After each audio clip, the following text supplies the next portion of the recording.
Hello everyone. Today I will represent for you information about elements in the periodic table.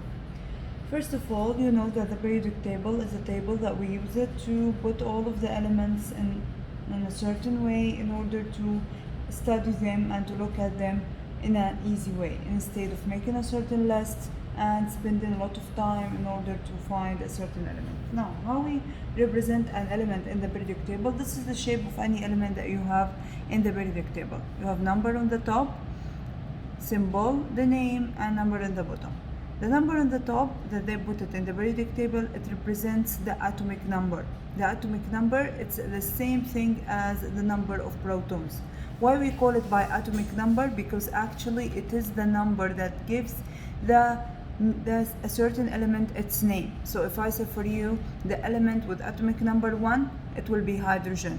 An element with atomic number of 3, it will be lithium. An element with atomic number of 2, it will be helium, and so on. So the atomic number never ever change for an element. If I change the atomic number, it means I will have another element.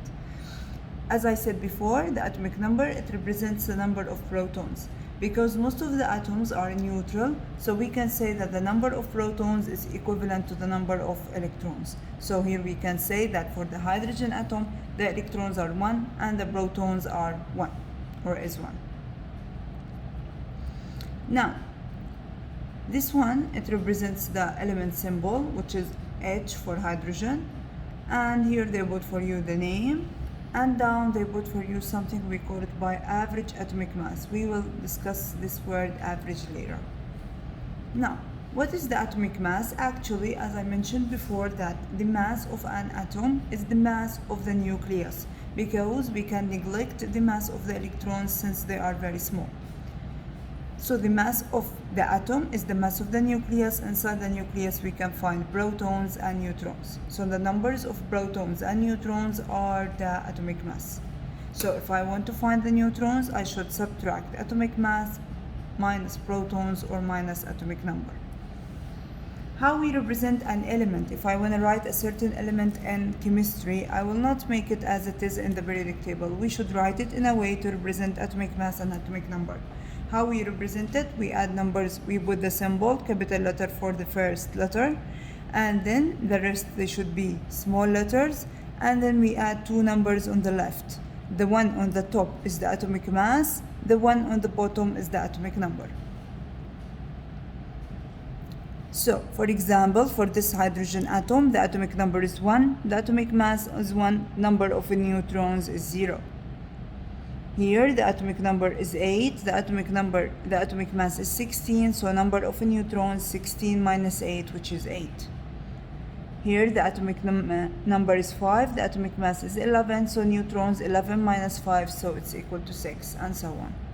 Now, the word average atomic mass. Why I said average atomic mass? Why it's not an atomic mass and that's it? Because mass, actually when I have an element, the elements that we find in nature or on earth, we can find them with different number of masses or different amount of neutrons. Since the neutron, it's a massive particle, doesn't have a charge, so it might differ from one element to another for the same category of elements.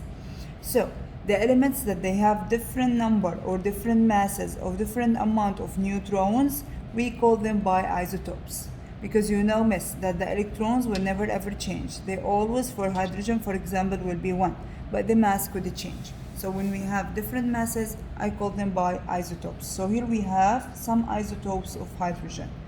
Hydrogen 1,1, hydrogen 1,2, and hydrogen 1,3. If you observe here, you will find that the atomic number is the same for all of them because I could not change the atomic number. While the atomic mass here is 1 because I have 0 neutrons, here we have 1 neutron, and here we have 2 neutrons. Now, how we calculate the atomic mass? For each one of them, each one of these isotopes or each one of these different masses, I have a certain abundance of earth. I have a certain value of it of earth or a certain percentage. For example, for this hydrogen, we have 99.985%. This one is 0.0115 and this one is negligible. So if we calculate the average, we will see that this one is the most one. So that's why the average is almost 1. Here we have a certain example on the oxygen atom with its different isotopes. Here I have 3 isotopes of oxygen atom. As you observe here, the atomic number is the same while the atomic mass is different. Here we have 80 neutrons, 9 neutrons, and 10 neutrons. The abundance of each one of them is different. Here we have 99.759, 0.737, 0.037, and 0.204. If you have a look on it, you can just estimate it by looking at the abundance. The one that has the most abundance, it will be the one that we will use. So we can say that we can use the 60. But to be more accurate, we can calculate the average atomic mass. This one means average. The average atomic mass, it's equal to summation. This one is summation of atomic masses times the abundance divided by 100.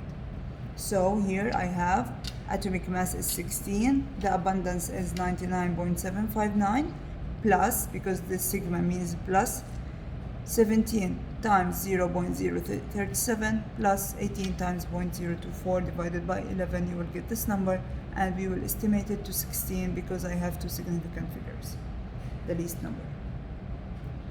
Actually, miss, when I calculate the atomic mass, I should give a value because you know, in science, I can't give numbers without values. The atomic mass, I can't calculate it in grams because I'm talking about subatoms or something that is very tiny. So that's why the scientists, they put a new unit to measure the atomic mass, and they call it by AMU, or atomic mass unit. Atomic mass unit, it represents the mass of one atom or in a certain element, and it is very, very small.